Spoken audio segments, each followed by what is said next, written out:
age and what position you play on what team? Natalee, Brokmann, 17, girl track, girl shooter, North Coast Academy. Fantastic. Okay, so how long have you been playing?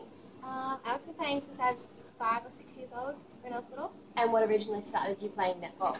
My mum was always playing and she always used to carry me and my twin along anyway because we had to go. So I was always on the sidelines wanting to play, running on, so yeah. Okay, so you mentioned you have a twin. Is she in the team? Yeah. And what's it like playing with your sister alongside you in a competitive sport? It's not too bad. You know, you always have like extra support besides the rest of the team. Yeah, she's just there. We always know where each other is. Like, we don't have telepathy or anything, so it's a bit different. But we do count on each other a lot when we're in the team. And does it ever get competitive between the two of you? Not really. We always play on the same team, so we never really compete against each other on the netball court. We're more just striving towards the team's goal and our own rather than competing against each other for each. And so you're playing an attack position. Does she also play attack? Yeah, in academy she plays in like the centre court, mainly centre and mid-attack. Sometimes in the shooting role where she does play with me in representative. It just depends on what players are picked in the team at what time we play as well. And has there ever been an instance where one of you has made a competitive team and the other hasn't? No. Okay, fantastic. So you've mentioned that you had to travel quite a fair distance to come to the Academy Games in Wollongong this weekend. Where did you come from and how long did it take you to get here? All the way from Coffs Harbour, and it roughly took us about 9.5 to 10 hours yesterday. So that must have been quite exhausting. What time did you leave? I left at 10 a.m. yesterday, I think, and I'm not really sure about what time we arrived. But yeah, I just heard from the coach that we spent 9.5 to 10 hours. Wow, that's a long day. So with all of the travelling that you've had to do with the Academy Games, and especially going from event to event to try and compete, what do you feel is the most important thing about the Academy Games and why would you travel this far to compete?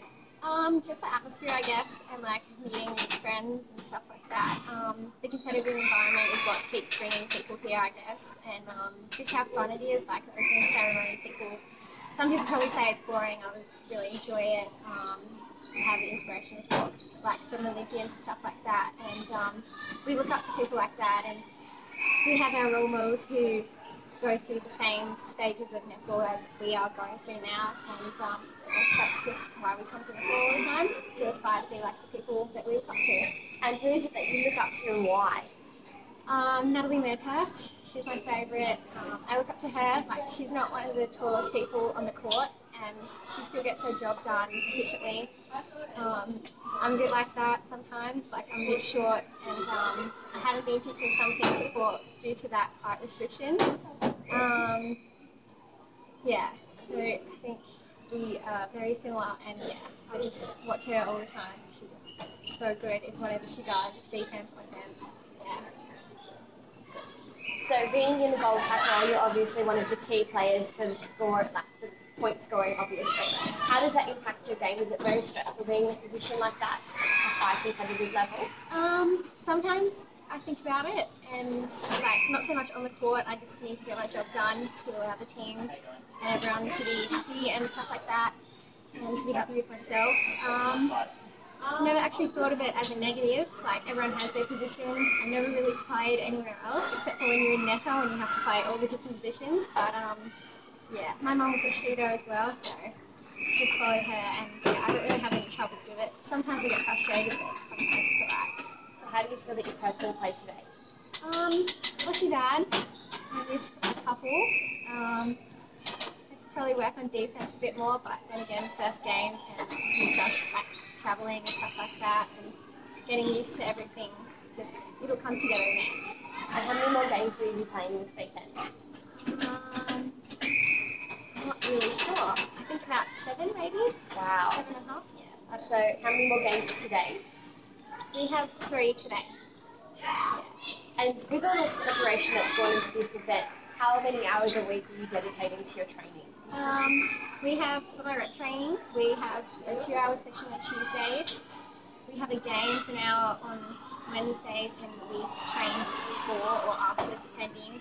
And I do my own personal shooting training and do running or jogging or something with my twin. maybe once, twice a week, depending on schedule and stuff with school. So yeah. So what grade level school are you in at the moment? 12. And how is your sport impacting on your studies? Well, my parents are really helpful. They always help me juggle school with netball, and I have a job too. It's not really a concern at the moment. It just fits into a schedule, and I've worked school, study time, and around netball, so I can do both. So out of all of them, netball comes first? I'd say close, but with the year ahead of school, sometimes, like I've never had to miss training, but yeah, school's really important as well, so they're both very close. Yep, and so what are some of the things that you've had to sacrifice for netball?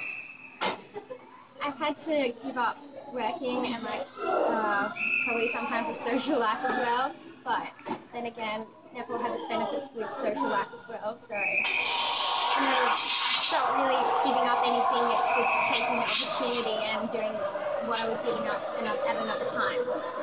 So what would you say is the key benefit of playing at such a high competitive level?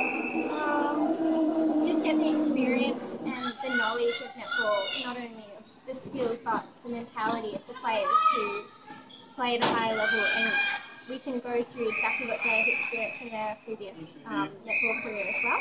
So it's good. And from here, where do you plan on going? Is sport the path that you plan to take, or is this just something at the moment? At the moment, I'm really focused on school. I haven't really thought ahead for netball, but I'd really like to continue playing netball. It's what keeps me fit and healthy, and yeah, So out of all of this, you've mentioned that you've competed at rep levels in communities, and then you're also competing at such a high level. What is the one important skill that the Academy Games has given you that local netball hasn't been able to provide you?